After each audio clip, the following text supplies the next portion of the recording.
I've been asked to say a few words, and I'll try to keep it to a few words on the occupation, just meaning the occupation of the West Bank and the Gaza Strip, and I'll keep to that, omit the Golan Heights, separate but important issue. Just to let you know where I stand on the matter, so no confusion.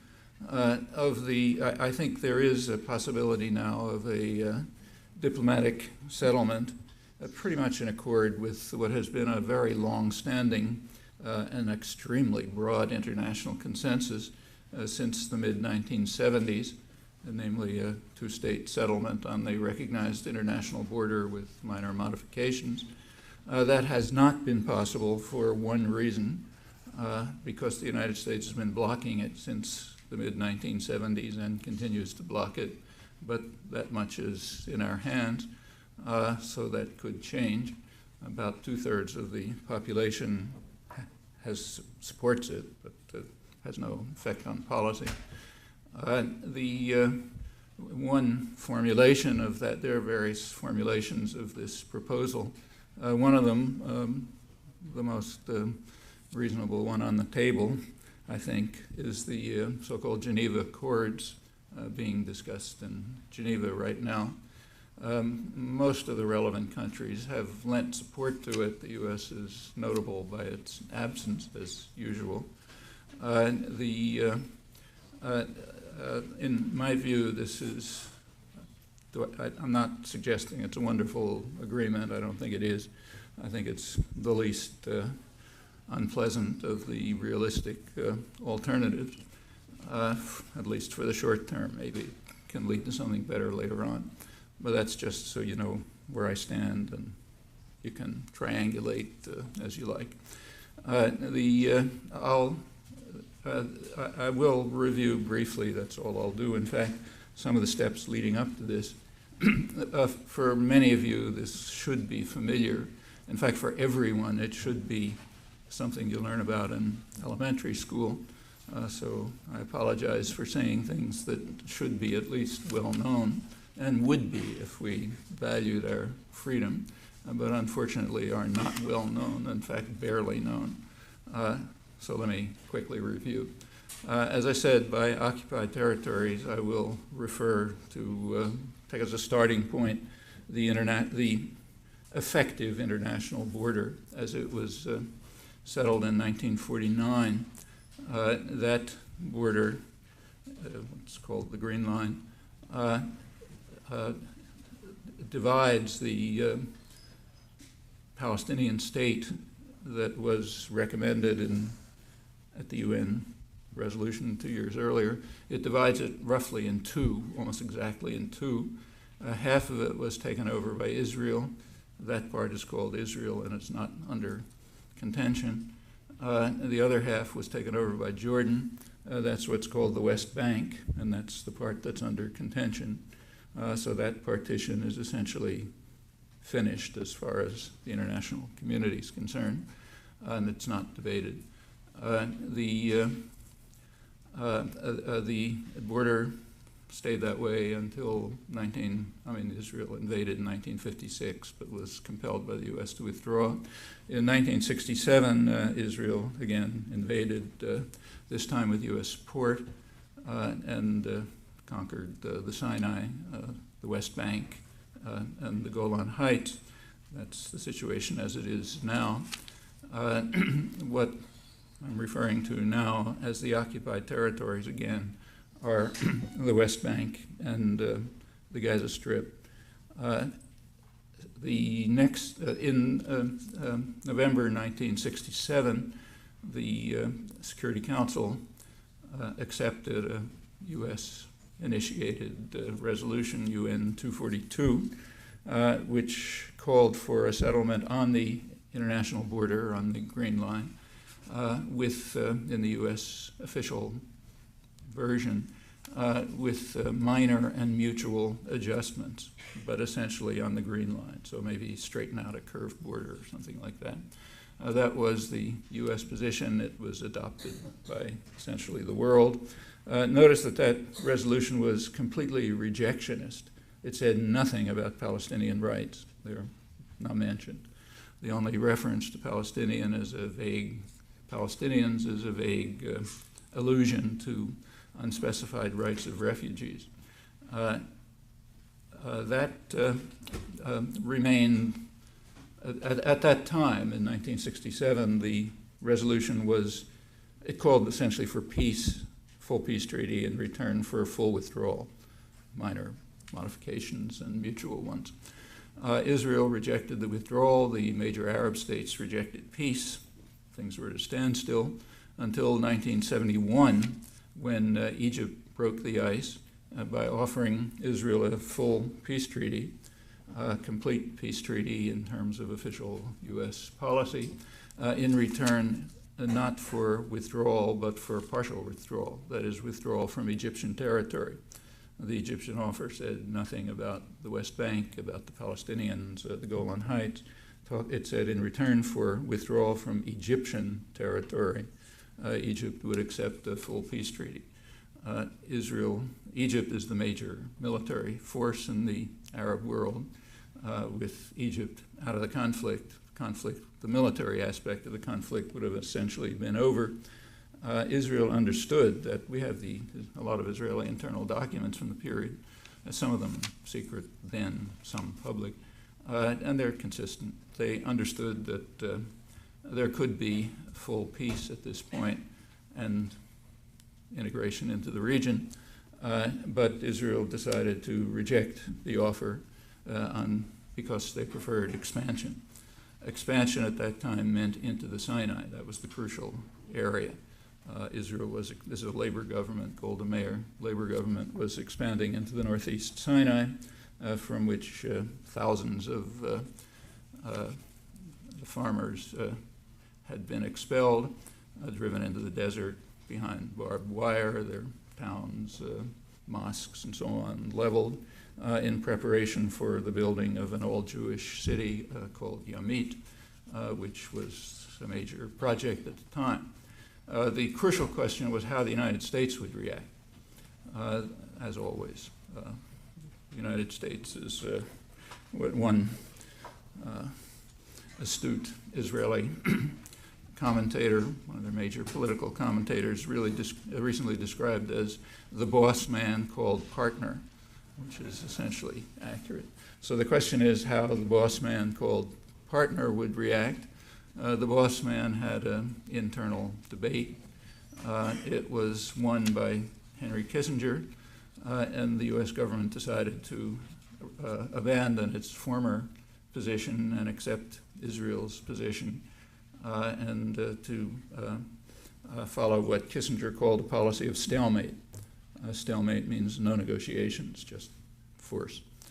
That ended the Egyptian initiative. Actually, Egypt continued to put it forward in every way it could. The President Sadat of Egypt, who had initiated it, warned repeatedly that if Israel continued expanding into the Sinai with U.S. backing, he would go to war. In his phrase, Yamit means war.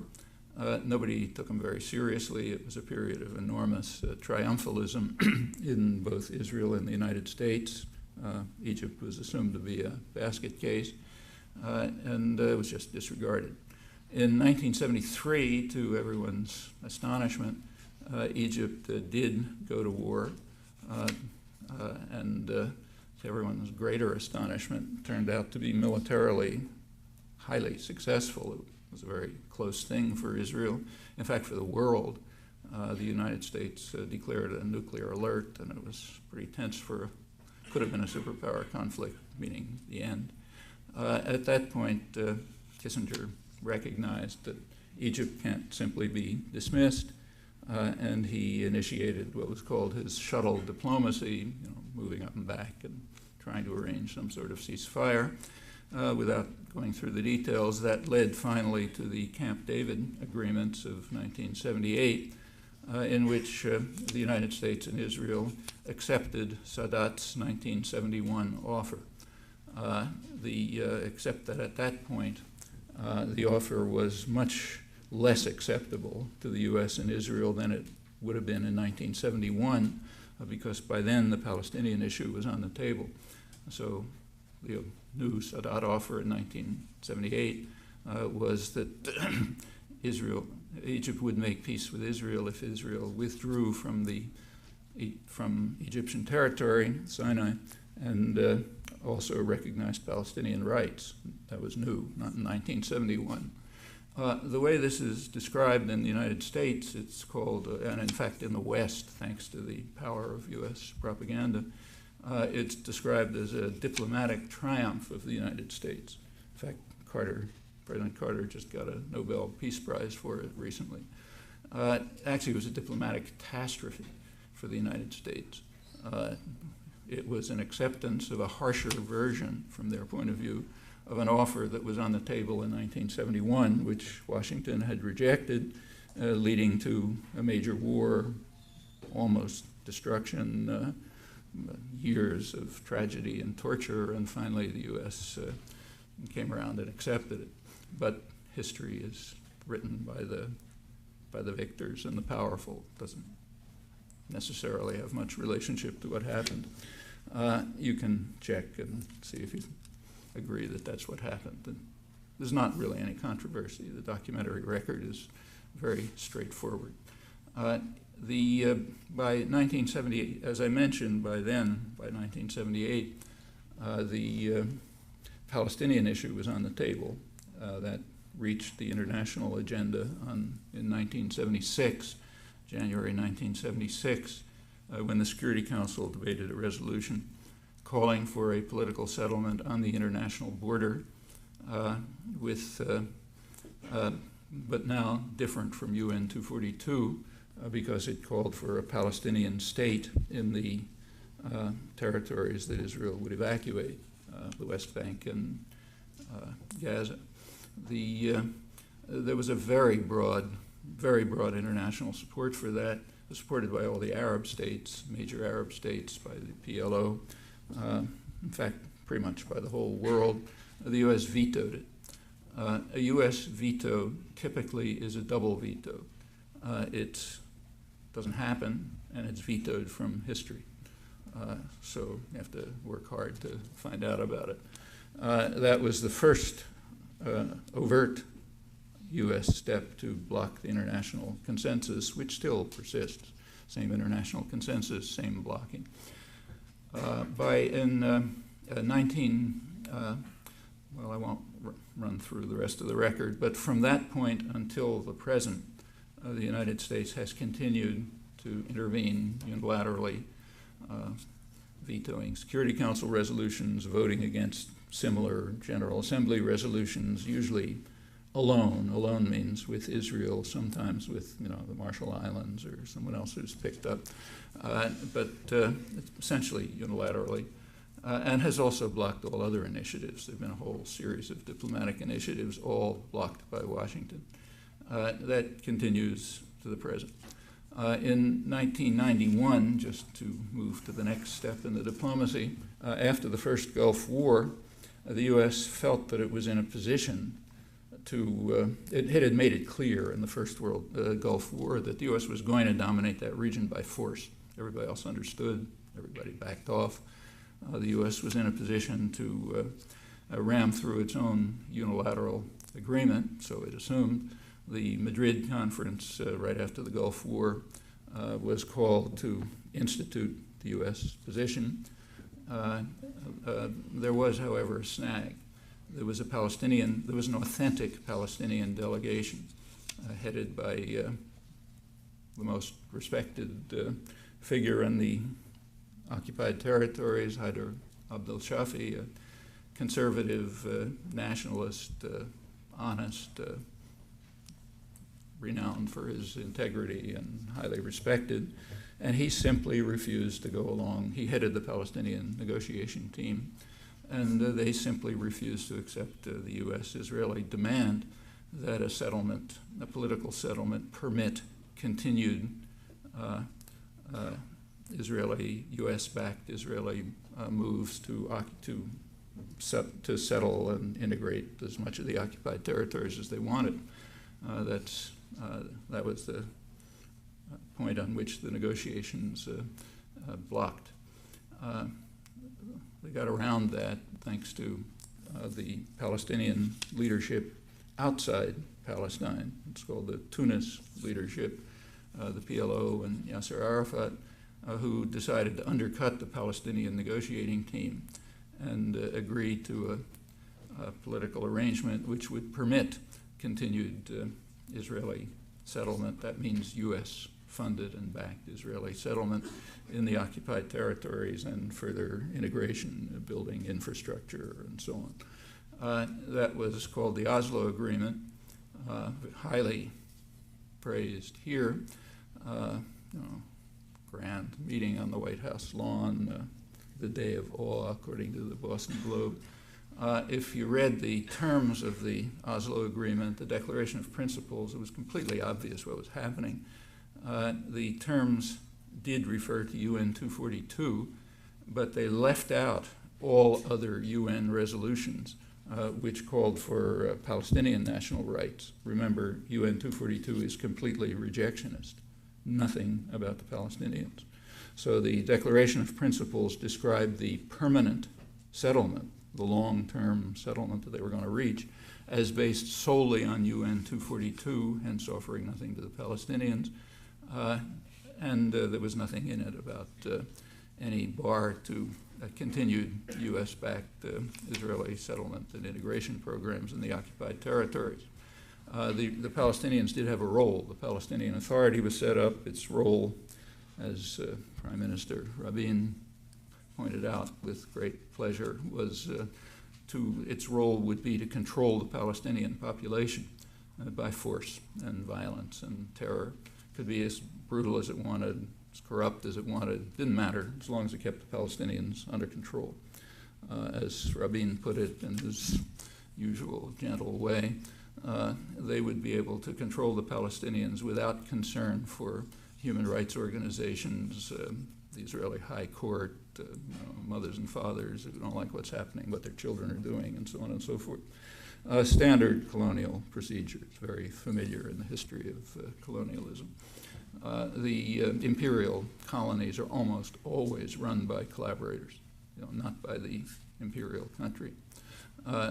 Collaborators run the political system, run security forces. One of the shocking things about the American occupation of Iraq is that it hasn't been able to duplicate, amazingly, what almost every military occupation does quite easily. Very surprising. Anyway, that was the role of the Palestinian Authority. So things continued through the 1990s with continued steady Israeli, U.S.-backed Israeli settlement and development programs. The year 2000, the last Clinton-Barak year, actually had the highest level of settlement since before the Oslo agreements. It was continuing steadily and, in fact, increasing.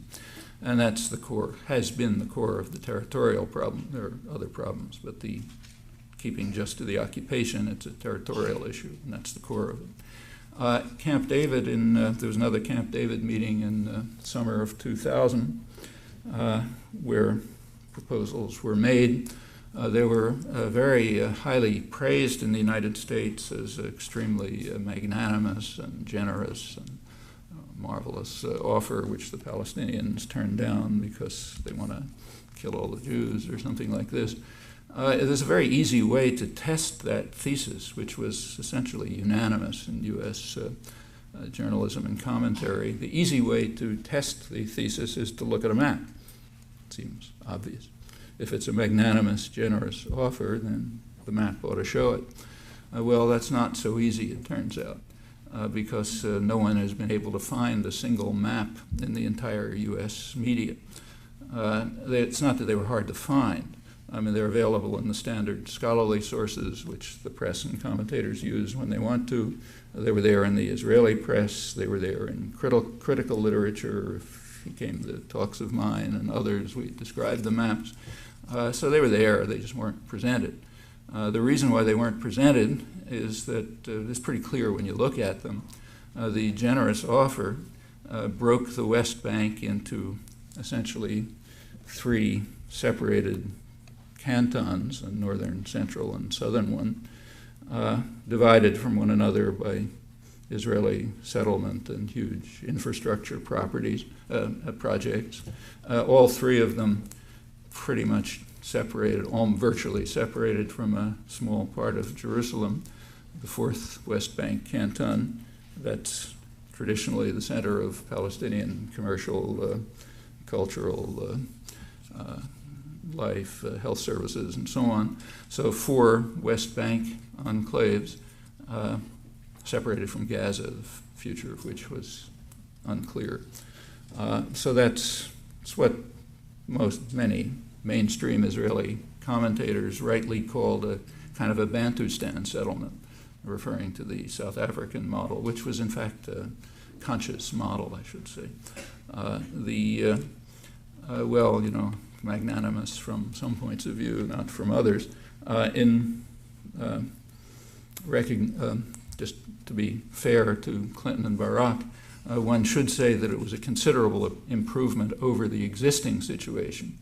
The existing situation was that Gaza was split into 3 separate regions, 3 separate Palestinian cantons, and the West Bank was separated into 227 cantons, little areas, some a few square kilometers, basically closed off.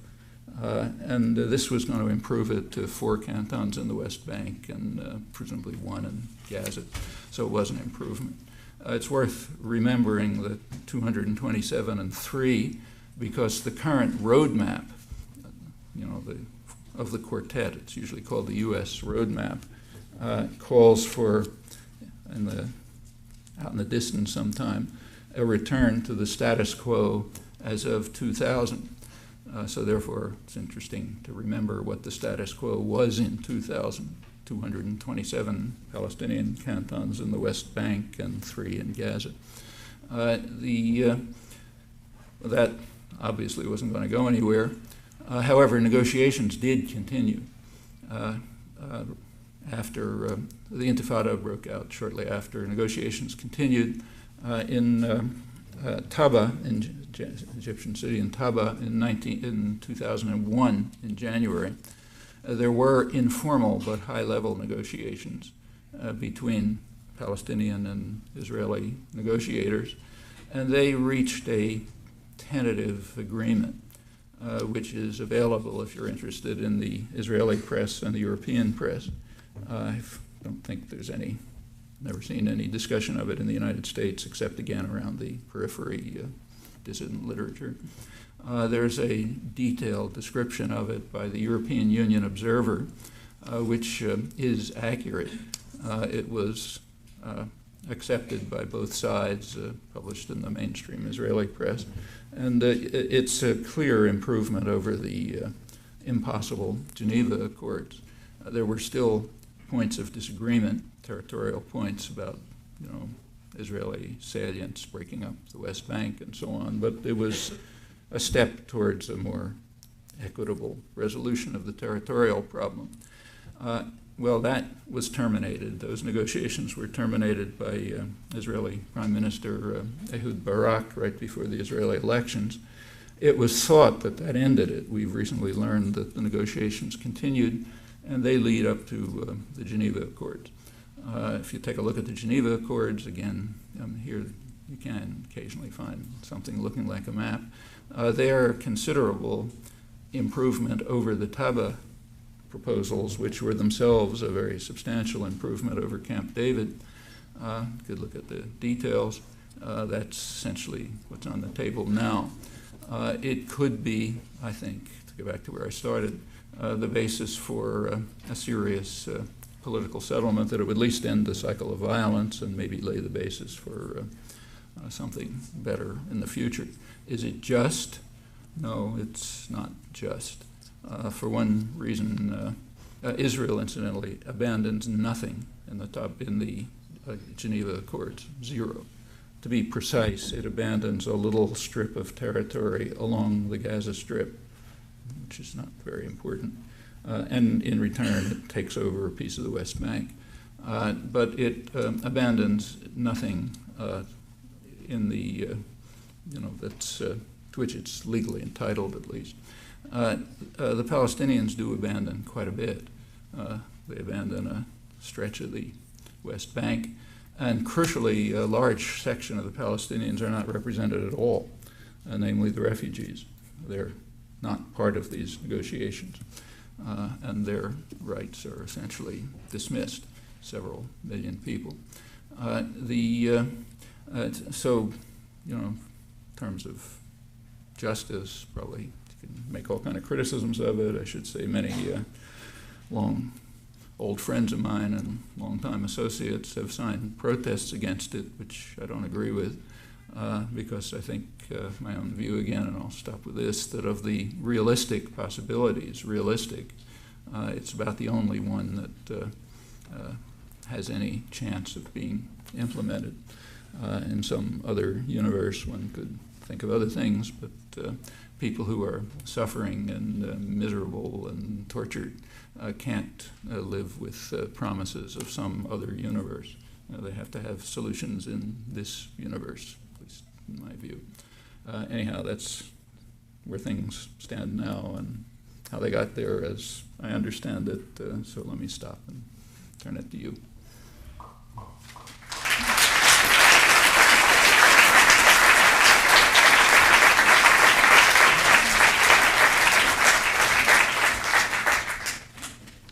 Thank you, Professor Chomsky. I would like to now present Professor Chomsky with the traditional Jordanian headscarf as a token of our appreciation.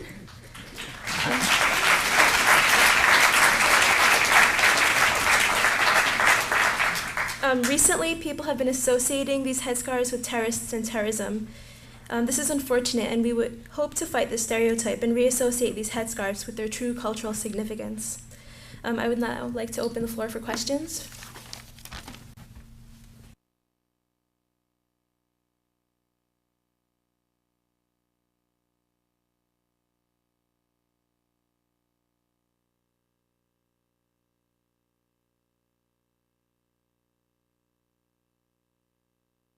You know, it's a long story. I've written a lot about it, so let me just refer you to what I've written, and then I'll just briefly summarize. So I've been writing about it for 40 years as internal documents have been coming out. We get a clearer picture of it. There's a summary, at least the way I understand it, in a book of mine that just came out a couple of weeks ago called Hegemony or Survival. One of the chapters is about this, and it reviews what I think the record shows. In brief, it seems to me it's roughly like this. In 1948, the Joint Chiefs of Staff, the U.S. military, was very impressed with Israel's military prowess and described them as Israel as the most powerful military force in the Middle East, second only to Turkey. Turkey was really the base of U.S. power and remains so, the main military force. And they said, well, sooner or later, you know, we might want to think about Israel as a base for part of the U.S. system of control. What the U.S. is concerned about in the Middle East is no secret. It has the world's major energy resources, period. If it wasn't for that, it could go down the tube. And when the oil is finished, it will go down the tube unless something is done. These are serious internal problems for the Arab world, I should say. But as far as the United States is concerned, what's important is to control the oil. The U.S. at that time, in the mid-40s, State Department described the Persian Gulf resources as what they called a stupendous source of strategic power and one of the greatest material prizes in world history, the most important area in the world for foreign investment. Not a small thing. Kind of important, even more so today. And the method of control of the oil resources was essentially taken over from the British. British had been the primary imperial power. U.S. was a secondary player up until the Second World War. The British, and secondarily the French, mostly controlled that region. The British technique was to establish what they called an Arab facade. That meant weak, pliable governments which would control their own populations and behind the scenes, behind what the British called various constitutional fictions, like democracy and freedom and parliament and so on. Behind those constitutional fictions, the British would effectively rule. But the Arab facade would run it. Again, the standard imperial pattern. Pretty much what the U.S. is trying to institute in Iraq right now. It's almost copying the British model. France was a secondary power in the region. After the Second World War, the U.S. simply kicked France out on the legalistic grounds that France was an enemy country because it had been conquered by the Germans, and therefore its concessions were removed. You can do that if you're powerful. So France was kicked out. Britain was slowly reduced to the level of junior partner, and the U.S. took it over, but essentially with the British framework, Arab facades. The United States, however, introduced another level of control, what were called peripheral states, non-Arab states, which would be what the Nixon administration later called local cops on the beat. They were police headquarters would be in Washington, of course, and kind of a branch office in London, but the local cops on the beat would be the military powers around the Gulf region. One of them was Turkey. That was the main one, still the main one. Another was Iran. After they succeeded in overthrowing the parliamentary regime in Iran in 1953 and reinstituting a dictatorship, Iran was the second major cop on the beat. And the question was, Pakistan played a role, and the question was, would Israel be one of them? And that's been the issue. Well, in 1958, there was a long step towards that. There was a very, I won't go into it in detail, but it was a very important year in the Middle East, and in fact in the world, 1958. Iraq broke out of the Anglo-American condominium. There was a military coup in Iraq, and it took over its own oil resources. There was deep concern in London and Washington. The British military base was Jordan, looked as if it was under threat. The U.S. sent military forces to Lebanon, apparently equipped with nuclear weapons. The concern was that Nasser of Egypt, who was the nationalist symbol, was influencing independent nationalism in the region. The only country in the region that offered any support to the U.S. and Britain at the time was Israel. Turkey, of course, but that's taken for granted. Turkey and Iran are taken for granted, but right in the region, Israel did offer some support. The President Eisenhower and the National Security Council in 1958 internally concluded that, as they put it, a logical corollary of opposition to Arab nationalism is support for Israel as the only reliable base internal to the region, part of the periphery system. In 1967, that was just solidified. I mean, when Israel conquered, essentially it destroyed Nasser, who was the main concern of the U.S. And that was considered a great gift to U.S. power and to the facade. There was a defense of the oil monarchies against nationalism. And from then on, it's just continued. Israel's been regarded as what's called a strategic asset. In the early 70s, U.S. intelligence regarded the structure of the region, of U.S. power in the region, as based on a local tripartite alliance between Israel, Saudi Arabia, and Iran, with Turkey right in the background. Leading U.S. political figures who were concerned with the region, like Senator Jackson, expressed the same views.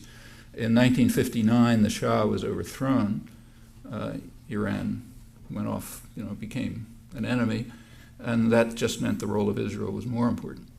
And in fact, the Israeli-Turkish alliance is extremely close. It was founded in 1958, a military alliance, that fateful year, and it's now Israel's strongest alliance after the United States, part of the whole framework of control.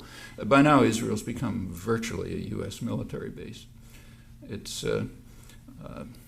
got the most. It's a little country, small country, but it has extremely powerful military forces.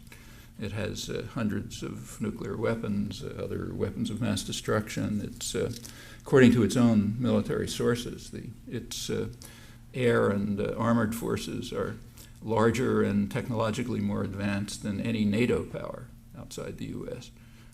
So it's no small thing. It's tightly linked to the United States in terms of its economy, kind of a high-tech, military-based economy, really closely interlinked with the U.S. It's coming to mimic the United States in other respects. It was at one point a relatively egalitarian, more or less social democratic society, kind of Scandinavian-type social democracy. That's all completely gone. It's now, like the United States, has the highest inequality in the industrial world after the United States. Social systems collapsing, like in the United States, and in other respects, it's becoming similar to the boss man called partner, not surprisingly. But I think that's the core of the issue. I mean, there are other things, there are other factors, but in my view, at least, that's been the core of it. Okay, so his very reasonable question is that I said before that I think the current Geneva Accords, as they're called, the ones under discussion in Geneva, are the least bad, or maybe the best, the best plan that can be implemented. Why did I have the opposite view about the Oslo agreements, Camp David and Taba? That's the question. Well, the reason is that these are the first agreements, the first proposals that do not institute effectively Bantustans in the occupied territories. The Oslo agreements in 1993 essentially offered the Palestinians nothing. As I mentioned, they didn't even mention Palestinian rights. And over the Oslo years, if you look at the successive agreements, again, I've written a lot about it, others have too, they simply institutionalized Israeli control over the occupied territories. When I say Israeli, I mean U.S.-backed Israeli. Israel can't do anything without U.S. backing. The Camp David Accords, as I mentioned, I think were a disaster. Taba agreements were somewhat better, but they still had those, they never resolved the issue. If you look at the Taba agreements, they never resolved the issue of the Israeli salients, the settlement salients that effectively broke the West Bank into three parts. It was left unresolved at the end of the Taba agreements. These proposals actually do offer a resolution. You can debate whether you like the resolution, but at least, it's it would lead to a territorial division that allows for a degree of independence, subsidiary independence, no doubt. All of these proposals establish what Ehud Barak's chief negotiator, Shlomo Ben-Ami, an Israeli academic, described as the goal of the Oslo Accords, namely a permanent neo-colonial dependency for the Palestinians. In one form or another, they all have that character. That's part of the injustice. But unfortunately, my view, that's at the moment, that's a fact of life. Until the United States and other international forces modify their position on this, I don't think anything more just can be attained. This is pretty much in our hands, incidentally. As I mentioned, the U.S. population, just to give you an indication of U.S. public opinion, which is rarely reported in the United States because it's too opposed to U.S. government policy, but the U.S. public is about 2/3 in favor of what's called the Saudi plan, which means total Israeli withdrawal from the occupied territories, none of this shenanigans around the border, in turn for peace. By a very substantial majority, also about 2-1, the public thinks that the United States ought to terminate aid to either of the two parties, either Israel or the Palestinians, which is not negotiating in good faith to achieve political settlement. And if both parties are negotiating, the U.S. ought to equalize aid to them. Well, if any of you are familiar with the actual aid flow, I mean, this is a radical revision of U.S. policy. I mean, just a total revision of it. In fact, U.S. public opinion is so extreme on this matter that these facts can't even be reported. and they aren't. So even though they come from the major academic-based polling agency in the United States, Program on International Policy Attitudes at the University of Maryland, very detailed, in-depth studies, which are quoted when they give tolerable results, but not here. And in fact, that means that people who have these attitudes probably think they're isolated. You know, they probably think I'm the only person in the country who believes this, because you don't know that other people do. Well, all of that is important because it means there is a basis, a popular basis for developing political pressures that could lead to a political settlement, could shift U.S. unilateral rejection of even the Geneva Accords. But it has to be done. It's not going to happen by itself.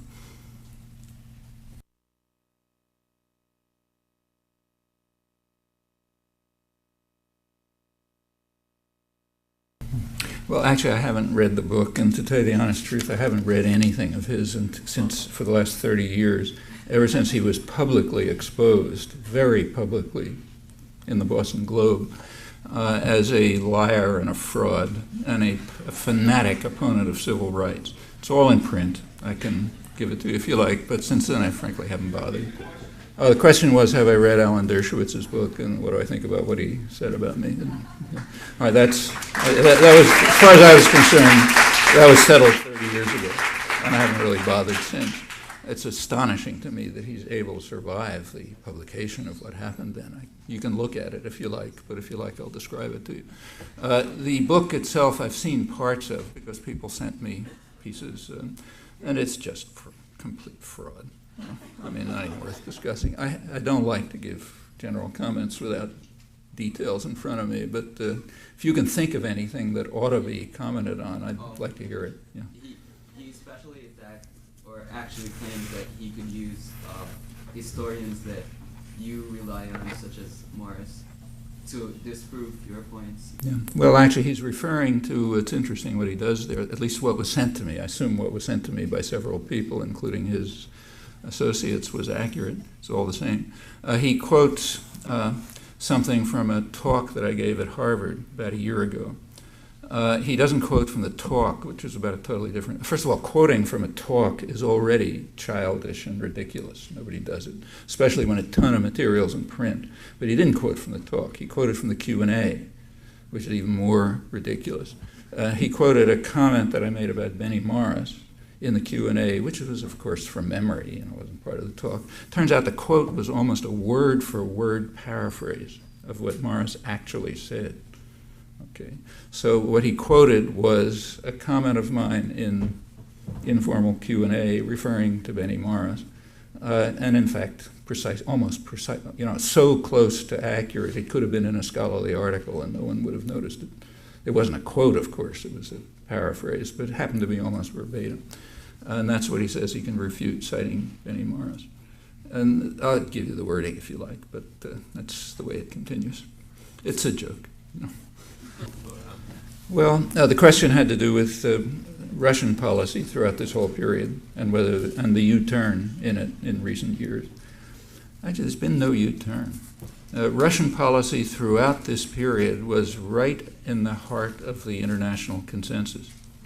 I mean, there's all kinds of issues you could talk about, but of the issues that I've been discussing, the diplomacy, Russia was no different from Western Europe as far as the diplomacy was concerned. They supported the international consensus since the mid-1970s. They continued to support it. Brezhnev put forth his own plan, which was approximately identical, and they backed all the UN resolutions. They were right in the core of the international consensus, and they still are. I mean, there is a change in policy, but in lots of ways, but not on the diplomacy of the Middle East. I mean, because there really hasn't been any change in the international position. Slight modifications, but the international position, which has just been an overwhelming consensus, has been pretty stable. It's been blocked by the United States, but no one else. But in terms of the pressure that it exerts, doesn't exert much pressure. I mean, it did support the Arab states. So it supported the Arab states militarily. It gave some tepid support to the Palestinians, not amounting to much. That's part of the Cold War. If the United States militarily supports one side, the Russians support the other, so on. But it had almost nothing to do with the diplomacy.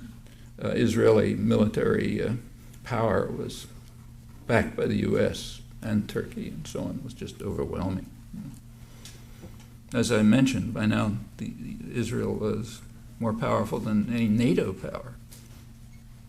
It's not Russia, but England, France, etc.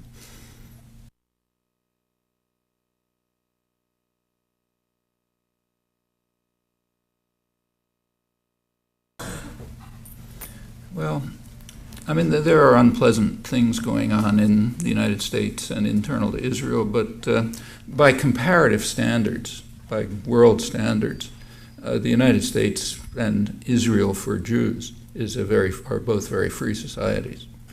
So we're not under, you don't have to be afraid of the police when you walk outside. I'm saying for certain communities. Yeah, sure, for marginalized communities, true, but that's always been true. In fact, it's been much worse in the past. I mean, look, it's not good now. A lot of terrible things are happening now. So what's happening, say, under the Patriot Act, it should not be tolerated in a democratic society. On the other hand, we should also be realistic. By comparative standards, either to the rest of the world or even to recent U.S. history, it's not out of sight. I mean, the programs of internal repression that ran through the Kennedy to Nixon administrations were much more serious than what's happening now. They're also not reported much because it's the wrong story, but COINTELPRO, the counterintelligence program, which was run by the National Political Police, the FBI, from Kennedy, actually started under Eisenhower, mainly Kennedy, Johnson, and Nixon until it was finally stopped by the courts, was, theoretically at least, was far more severe repression than anything that exists now. I mean, it went all the way to political assassination. It was really no joke. And even that didn't begin to compare with Woodrow Wilson's Red Scare, which was incomparably worse than either of them. So there has been a general improvement. I mean, Ashcroft would doubtless like to drive it back, and there's plenty of things that should not be tolerated. But the repression is restricted in the United States to highly vulnerable people. Of course, that's not a compliment, but it shouldn't be tolerated. But it's realistic, and by comparison with other parts of the world, it's hardly repression. And for Jews in Israel, it's the same. For Palestinians, of course, it's a vicious and harsh military occupation, as it's been for 35 years. I mean, it's different than it was in earlier years. So going to be more black faces in Harvard and MIT than there were 30 years ago. On the other hand, if you take a look at the prison population, I mean, it's just outrageous. A huge part of the black and Latino population are simply thrown into jail. That's mainly what the drug wars are about. It's a device for getting rid of superfluous people by tossing them into jail. And that certainly should not be tolerated. But again, if you go back, say, to 30 years, 35 years, COINTELPRO reached the point of literally assassinating black organizers, assassinating them. Fred Hampton was murdered in his bed in a Chicago police raid set up by the FBI, probably drugged, murdered another guy too, and nobody cared. In fact, I went to his funeral in Chicago. I think I was one of about 10 white faces in a huge black audience. And nobody cared. In fact, probably very few even know about it, because that was just what you do to people. And that's not the only case. It happens to be the worst case. But that's not happening now. Bad things are, but not that. This had to do with the assassination and the use of force by U.S. forces in Iraq and borrowings from Israel. That's been reported in the press in the last couple of days, the U.S. press and the British press, that U.S. government denies it, but reports are that they're getting Israeli intelligence to help them out with control of the population. Frankly, I tend to think that the U.S. government denials are probably accurate. The reason is that these kinds of vicious tactics are just second nature to military forces anyway. They don't have to get advice from anyone. It's not that there's some sophisticated techniques that we couldn't think of in 10 minutes.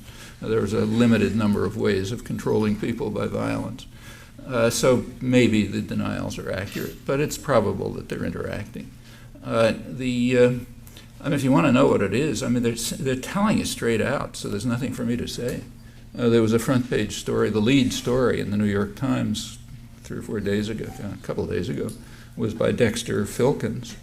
And, well, you read it yourself, but to me it came straight out, it seemed it was coming straight out of the Nazi archives. It quoted U.S. military officers as saying, the Arab mind understands only force and honor or something, and went on to say the way you have to control these people is by showing them that you can use force and crush them, and then they'll respect you. Well, that's very familiar. You're all Harvard students. You've read history. You know exactly what page of history it comes from. Putting aside the Nazi archives, it comes straight out of the British Empire. Take a look at the Encyclopedia Britannica. I've got the edition that was given to me on my bar mitzvah, so it's an old edition. It's 1939.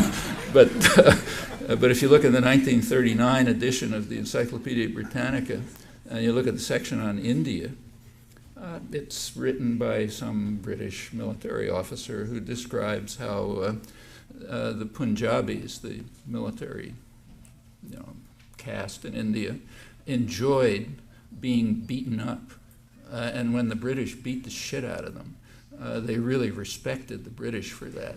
And after that, they kind of, followed what the British wanted. You think I'm exaggerating? Look it up. It doesn't say beat the shit out of, but other than that, it approximately says that. And that's the standard view about the natives. What you have to do is smash them in the face. They don't understand anything. They're barbarians. They like force. They love force, and they respect force. And when you do that, you got them under control. That's the Arab mind. If something like that were said about the Jewish mind on the front page of the New York Times, the country would explode. But when you say it about the Arab mind, it's okay. In fact, you can find distinguished Harvard professors who write things not very different from that, and nobody cares. So yes, the tactics are familiar. If they're getting them from Israel, I don't know. Maybe they are, but it's mostly second nature to conquerors. So suppose let's see if I understood it. If the United States secured its own resources, what would its strategy be in the region? Exactly the same as it is now, because it has nothing to do with U.S. access to those resources. And if you think about the history, you'll see that. I started from 1945, when the U.S. took over the region because it was a stupendous source of strategic power and one of the greatest material prizes in world history. Well, that would remain true if at that time the United States was North America was the major oil producer in the world. The U.S. wasn't using those resources. In fact, the U.S. remained North America, that includes the Gulf and so on, was the major oil producer until I think around 1970. But it still had to maintain control of those resources. This is control, not access. If you look at U.S. intelligence projections, contemporary U.S. intelligence projections for the next 15 years or so, they're public and worth looking at. They predict that the Persian Gulf will be even more important in the future. In fact, it'll provide about 2/3 of world energy resources in the next roughly 15 years, but the U.S. won't rely on them. They say the U.S. itself will rely on more stable West Atlantic Basin resources, like West Africa. It's one of the reasons for the concern and intervention in West Africa and the Western Hemisphere. Again, that's one of the reasons for the concern about the turmoil in the Andes, which are sort of getting out of control and a very likely target of U.S. military intervention, because that's regarded as one of the potential major energy resources. But even if the U.S., so they themselves are expecting to rely on resources that are less hazardous, more stable. But they still want to control the most stupendous source of strategic power and one of the greatest material prizes in world history. In fact, if the U.S. went to renewable energy tomorrow, I don't think policy would change. This is a lever of world control. You control the Gulf energy resources, you pretty much control the world. And the material prize means huge profits. I mean, again, read this morning's, I think, front page of the New York Times. Yeah, front page, there's a story on how Halliburton is gouging you and your parents by charging ludicrous prices to import Kuwaiti oil into Iraq, about twice as much as Iraq and Kuwait pay. Yeah, that's a great material prize. It yields what one major historian of the oil industry called profits beyond the dream of avarice. And it still does for the future. That's even if we use renewable energy. And the stupendous source of strategic power remains. Controlling the world is not an easy business. It's a tough job for those guys in Washington. The international society is not dominated by the United States. From an economic point of view, the United States is just one of a number of equals. Europe's approximately like the United States. Northeast Asia has a greater gross domestic product than the U.S. does, considerably greater, about 50% greater, and holds about half of U.S. of global foreign exchange, and is the most dynamic region in the world. Also has resources.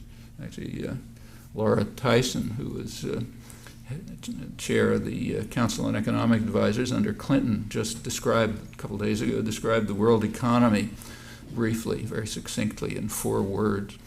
He said the world economy is based on the principle that America spends, Asia lends. And that's more or less accurate. And that's a very fragile situation. There's only one dimension in which the U.S. is overwhelmingly dominant, namely violence. That's why the Bush administration, which happens to be rather extreme, but it's not a pretty narrow spectrum, does want the world to be organized on the basis of force. It makes very good sense, You play your strong card, and the strong card for the United States is force, not economy, not culture, not other things. It's force.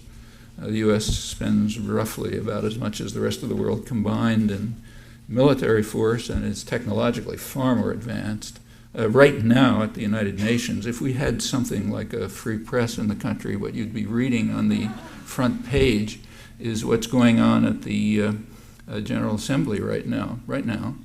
Every day, there's debates on the Disarmament Committee, the UN Committee on Disarmament and International Security, or some such name, is having its meetings right now. And as usual, year after year this goes on unreported, the world is trying to block the militarization of space and the increase of nuclear weapons, and the U.S. is preventing it.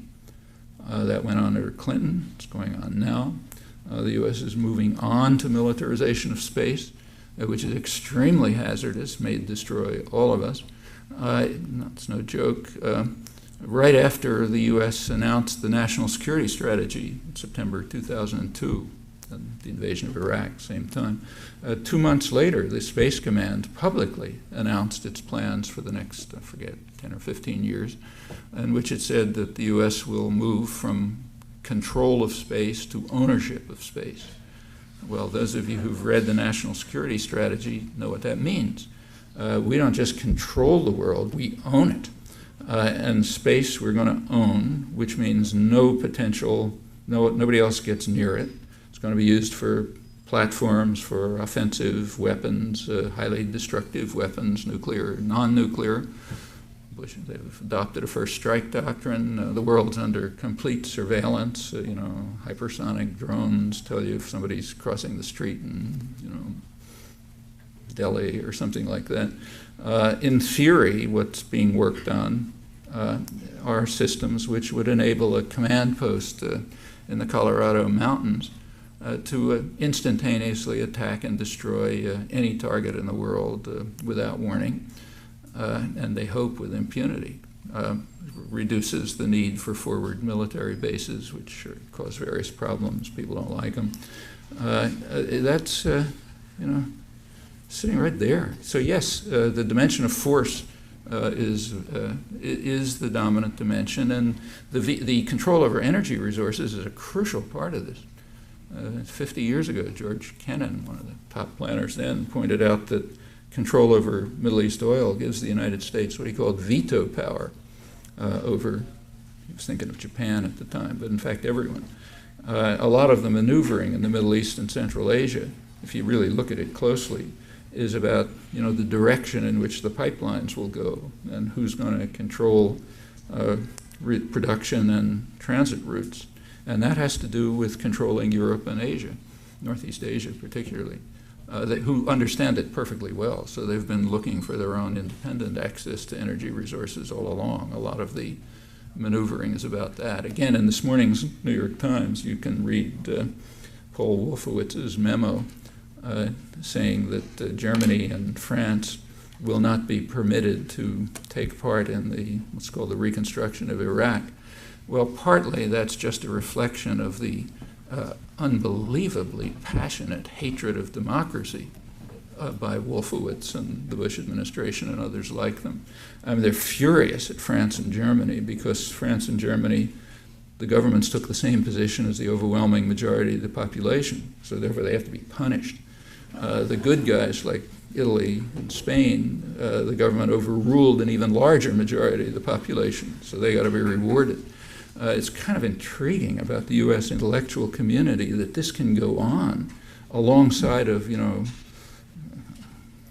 odes to the love of democracy of Paul Wolfowitz and so on. So part of it is just the normal hatred of democracy, but it's more than that. France and Germany are the heartland of Europe. That's the industrial, commercial, financial heart of Europe. And if they get access to the Middle East, that's no good. Because then they won't be under the thumb of the United States. We need that veto power. So go back to your question, we shift to renewable energy. I don't think anything would change. Who would the Palestinian leaders be with the greatest chance of negotiation success? Well, in my view, that's up to the Palestinians to decide, right? And the Palestinians have decided. I mean, when Bush made his speech about democracy that we were all supposed to worship a couple of weeks ago, it was mostly ridiculed in the Middle East and, in fact, most of the world outside of England for very simple reasons. If you look at what he said, he praised various democracies. These countries are advancing toward democracy. These are not so good and so on. It had absolutely nothing to do with democracy. Anybody who knows about the countries knows that no correlation. But it had a very good correlation to willingness to accept U.S. orders. So if you were following U.S. orders, you were progressing toward democracy, just kind of like Italy and Spain, as distinct from France and Germany. But what's striking about the Middle East is that there is one elected leader. There's one genuinely elected leader in the region, one, elected by supervised elections. Probably not perfect, but I doubt that they were worse than the 2000 elections. Who did they elect? Well, Yasser Arafat. He's the one elected leader in the region. So what does the Bush administration have to say about him? Out, That's because of our love of democracy and our grand vision about democracy. I mean, I don't like him personally. I wouldn't have voted for him, but it's not up to me, that he was elected by the Palestinians. If you want to know which leader should negotiate, well, let the Palestinians pick a leadership. They've already done it. Let them pick another one. But let them do it, not Washington, not Paul Wolfowitz or other people whose contempt for democracy goes beyond discussion. Let them do it themselves. I think there are better choices, but who am I to say? It's there for them to say. And in fact, as far as Arafat is concerned, whatever you think about him, he has, by comparison, on these issues, by comparison with American or Israeli leaders, he's been far more willing to accept a diplomatic settlement. In fact, that's been considered the problem. Ever since the mid-70s, he's been pressing for a political settlement. When Israel invaded Lebanon in 1982 with U.S. backing, again, otherwise they couldn't have done it, and killed about 20,000 people and destroyed most of the South, it had nothing to do with self-defense. They didn't even pretend that it did. It had to do with getting rid of the PLO, which was becoming Arafat, as one of Israel's leading scholar on the Palestinians put it, very conservative guy, no doubt, Yehoshua Porat. He said that Arafat's insistence on diplomacy and negotiations are what he called a veritable catastrophe for Israel. So we got to put an end to it and return them to terror, which we like, but not negotiations, which we don't want. It was a war for the West Bank, it was called by the highest political and military echelons. Yeah, because they were pressing for a political settlement. The U.S. and Israel didn't want it. So if you want somebody to negotiate for a diplomatic settlement, well, there's a choice. I mean, the people who the Palestinians elected, who happens to have been trying to do it for the last, since the mid-70s. My choice? No, but it's not up to me to decide. So the comment is that since 9/11, Israel has framed its actions in the context of the war on terror. So anything it does is part of the U.S. war against terror, right? And the question is, how would that framing of the issues, how would it affect U.S. government policy? Well, actually, U.S. government policy is so, like every state, is so completely hypocritical that it doesn't make any difference. But and the U.S. is not alone in this respect. But the framing, you're correct about the framing, but remember, it's not Israel. It's just about every country in the world.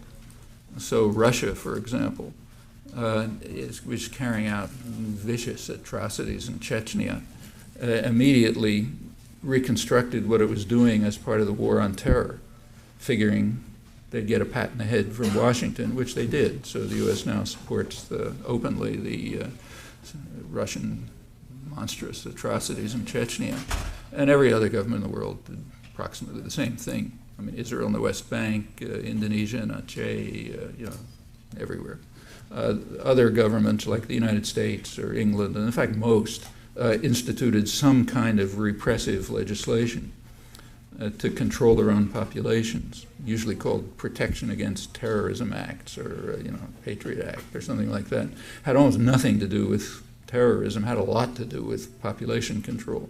So yes, the natural response of any power system, any state, to September 11th was to increase its power and repression under the pretext of defense against terror, and Israel did the same thing. But it's across the board. You have to look hard to find an exception. Is Israel defending itself against terror? Well, take a look. Every day there's an article about the separation wall, right? This wall that's snaking through the West Bank. The Security Council and the General Assembly have tried to block it. U.S. stops it, vetoes it as usual. And the justification, it's leaving a couple 100,000 Palestinians essentially in limbo. They're deprived of their lands. They'll have to get out. Sooner or later they'll get out. One of the leading Israeli commentators, Amir Ahas, describes it as a step towards expulsion, which probably is. It's described as needed for protection of Israel, for security. Is it? Think about it for a second. Think about it for 1 second. Suppose you wanted to build a wall to protect Israel. Where would you put it? Well, you'd put it a couple of miles inside Israel. If you put a wall a couple of miles inside the Green Line, you could build it 100 feet high if you want. You could have the Israeli army patrolling on both sides. You could mine it with nuclear weapons. You could do anything you want, and you wouldn't get one word of international protest. And nobody could pass it. It would be an impenetrable wall. So if security is the issue, that's what you do. You don't increase security by putting a couple 100,000 Palestinians inside the wall. Well, you know, that is so obvious that it really takes genius not to see it. Now, ask yourself if there is a single comment anywhere pointing out that this thing can't possibly be for protection of Israelis. It's impossible. That's not where you'd put it. So why not do it that way? Well, because if you do it that way, you don't steal Palestinian land. You inconvenience Israelis who'd have to go through gates instead of Palestinians who have to go through gates that are never open. So therefore, it's no good. Well, that tells you what the wall is about. Okay? It has nothing to do with security, except for security for the Israeli settlements, which are illegal anyway. But so it's just a way of taking over, of advancing the U.S.-Israeli program of gradually integrating the valuable parts of the territories inside Israel, now under the pretext of security. But the pretext is so ludicrous in this case. You really have to admire the commentators who can't see it. You know? And as far as I'm aware, that's 100%. I've never seen a word pointing out the obvious, which is obvious on a moment's reflection, that if you want a wall that's going to secure Israelis from West Bank infiltration, you put it 2 miles inside Israel. You know, it's pretty obvious, isn't it? Can you think of a fallacy?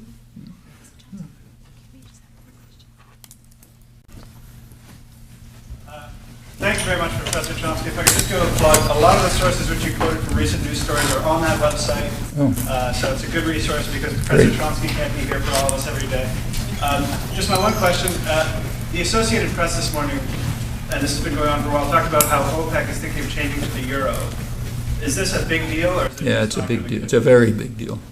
I mean, if you look at the international financial, discussions, the euro is sort of creeping up on the dollar in terms of value. I mean, by now, it's overvalued. But I mean, as a currency that people are willing to rely on, it's creeping up on the dollar. If you look at bonds that are issued, it used to be overwhelmingly dollar.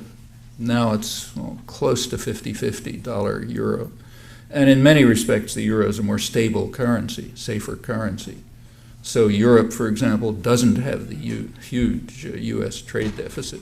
It's not the case that Asia lends and Europe spends, to quote Laura Tyson. And people understand that. Sooner or later, Asia, OPEC, and others are going to start probably using a basket of currencies, not just the dollar, but a mixture, and they might shift over to the euro. The effect of that on the U.S. economy, I mean, nobody can really predict, but it could be extremely serious.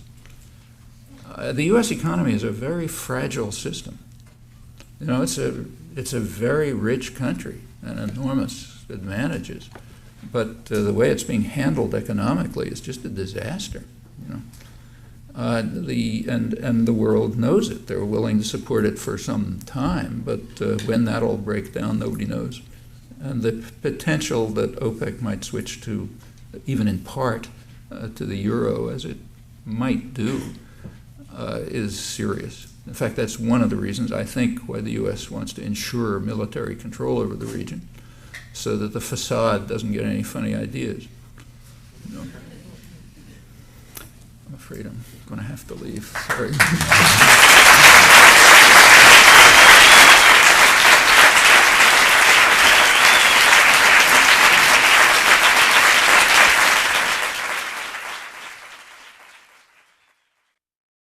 Palestinian struggle is not just a cry for justice. It's a blistering battle for the most fundamental human rights that every living soul on this planet should inherit by birthright. It's an unyielding resistance against the oppressive, suffocating grip of occupation and the callous denial of the most basic human dignity. Just as the civil rights movement in the United States fought against the chains of racial discrimination, so too do the Palestinian people strive to shatter the chains of occupation and tyranny. Never forget, my friends, that the Palestinians, much like African Americans in the United States, have been subjected to a heart-wrenching history of suffering and torment. The birth of Israel in 1948 brought forth the mass expulsion and dispossession of hundreds of thousands of Palestinians from their ancestral homes and land. This is a historic injustice that continues to haunt the lives of Palestinians to this very day. The situation in Palestine serves as a brutal reminder of the consequences of colonialism and the ruthless dispossession of indigenous people. It is an agonizing reminder that the fight for justice knows no borders, and we must stand united in solidarity with all oppressed peoples, whether they reside in the United States, South Africa, or anywhere around the world. Let's be unequivocally clear. Advocating for the rights of the Palestinian people is not synonymous with denying the rights and security of the Jewish people. The fight for justice in Palestine is not an assault on any particular group, but an unwavering stand against the policies of a Zionist state that has for far too long stripped Palestinians of their rights. We must remember that numerous Jewish voices also resound in the calls for justice and peace in Palestine, and their voices must not be silenced. In our relentless pursuit of justice for the Palestinian people, we must also acknowledge that it is in the best interest of the entire world to seek a just and enduring solution to the Israeli-Palestinian conflict. It is a pursuit in the name of peace, stability, and the dignity of all mankind. But let me underscore this. The battle for justice in Palestine is not merely a political struggle, it's an elemental moral battle. It's the fight for the most basic human rights of a people who have suffered these injustices for far too long. It's the fight for the right to exist in peace and security, free from the ceaseless specter of violence and dispossession. If you're not careful, the newspapers will have you hating the people who are being oppressed and loving the people who are doing the oppressing. I implore every person of conscience, regardless of their origins or beliefs, to stand steadfast with the Palestinian people in their unwavering quest for justice by any means necessary. Let us unite in building a world where every soul can live in freedom and dignity, where the rights of every individual are not just respected, but celebrated. The struggle for justice in Palestine is a universal fight, a resonating echo of the battles waged by oppressed people across the globe. It's a battle we must champion, a torch we must carry, and a legacy we must honor. Thank you, and free Palestine.